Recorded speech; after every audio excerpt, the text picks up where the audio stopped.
আসসালামু আলাইকুম, সবাইকে স্বাগত জানাচ্ছি টিভি স্টোরি টেলার চ্যানেলে। আমরা আজ সারাদিন যারা সংবাদ মাধ্যমে কাজ করেছি তারা কিন্তু সারাদিনই আমরা ব্যস্ত ছিলাম ঢাকা শহরের নানা প্রান্ত থেকে খুব গুরুত্বপূর্ণ খবরগুলো পরিবেশনের জন্য। বিশেষ করে আজকের এই দিনটি গুরুত্বপূর্ণ এই জন্য ছিল যে সাবেক প্রধানমন্ত্রী ক্ষমতাচ্যুত শেখ হাসিনা তার যে মানবতা বিরোধী অপরাধ, সেই অপরাধের রায় আজকে কিন্তু ঘোষণা করা হয়েছে এবং এই রায়ে তাকে মৃত্যুদণ্ডাদেশ দেওয়া হয়েছে এবং সেই রায় কার্যকরের জন্য জনগণ কিন্তু আবারও অধীর আগ্রহ নিয়ে অপেক্ষা করছে যে আজকে রায় ঘোষণা হয়েছে যে আগামী কবে সেটিকে কার্যকর করা হয়। কেননা বর্তমানে সেই পলাতক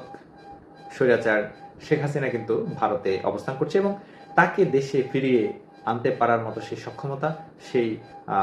কূটনৈতিক তৎপরতা বর্তমান সময়কার অন্তর্বর্তীকালীন সরকার দেখাতে কতটুকু সামর্থ্যবান হবে সেটি দেখার অপেক্ষা কিন্তু জনগণ রয়েছে। আরেকটা বিষয় হচ্ছে যে বাংলাদেশের এই যে একটা নতুন ইতিহাস সৃষ্টি করা, যে আন্তর্জাতিক অপরাধ ট্রাইব্যুনাল লাইভ ব্রডকাস্টিং এর মাধ্যমে জনগণকে এই ধরনের একটা বিচার ব্যবস্থা দেখানো এবং বিচারের যে রায়ের কপি আছে সেটিকে পড়ে শোনানো হয়েছে এবং সেটি কিন্তু সারা দেশের জনগণ একেবারে শ্বাসরুদ্ধকর অবস্থায় কিন্তু তারা সেটি শুনেছে, সেটি দেখেছে এবং শুধু বাংলাদেশেই নয় বরং পুরো পৃথিবী দেখেছে আজকের এই রায়। কেননা আমি দেখেছি যে রয়টার্স সহ আন্তর্জাতিক বেশ কয়েকটি গণমাধ্যম কিন্তু এই রায়টা সম্পূর্ণ লাইভ করেছে এবং এটিকে কিন্তু গণমাধ্যমগুলো খুব গুরুত্ব দিয়ে কিন্তু প্রকাশ করেছে। তার মানে হচ্ছে যে আন্তর্জাতিক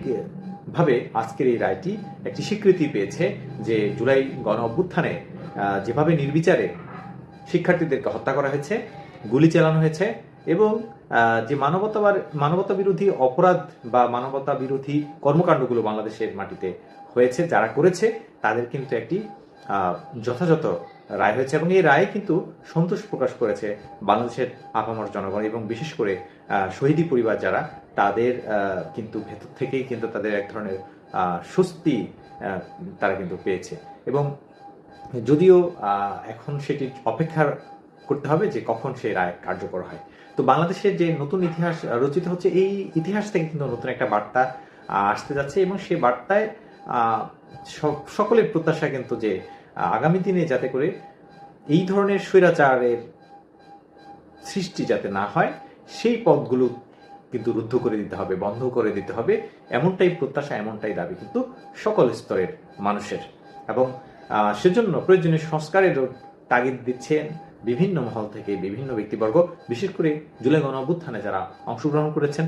যারা সংশ্লিষ্ট ছিলেন, তাদের কিন্তু একটাই চাওয়া যে প্রয়োজনীয় সংস্কারগুলো করার মধ্য দিয়ে যাতে করে অন্তর্বর্তীকালীন সরকার একটি সুষ্ঠু নির্বাচন উপহার দেয়। কেননা এই সুষ্ঠু নির্বাচনের জন্য যেমনিভাবে জনগণের অংশগ্রহণ অপরিহার্য, ঠিক তেমনিভাবে সুষ্ঠু নির্বাচনের জন্য যে সরকার নির্বাচিত হবে তাদেরকে আগামী দিনে যাতে স্বৈরাচারী মনোভাব তাদের মধ্যে যাতে সৃষ্টি না হয়, তারা যাতে স্বৈরাচারী শিষ্টাচারে বহির্ভূত কর্মকাণ্ডে যাতে তারা জড়িয়ে না পড়ে, সেজন্য কিন্তু বাংলাদেশের আইনি কাঠামোগুলোকে শক্তিশালী করতে হবে, বাংলাদেশের সাংবিধানিক প্রতিষ্ঠানগুলোকে শক্তিশালী করতে হবে এবং বাংলাদেশের সংসদকে গণতান্ত্রিক করতে হবে। এমনটাই দাবি, এমনটাই প্রত্যাশা হচ্ছে সাধারণ মানুষের এবং জুলাই এর যে চেতনা, সেই চেতনা যারা ধারণ করে তাদের প্রত্যেকের কিন্তু চাওয়া এটাই। আমরা আবার কথা বলবো, আজকে পর্যন্তই। আল্লাহ হাফেজ।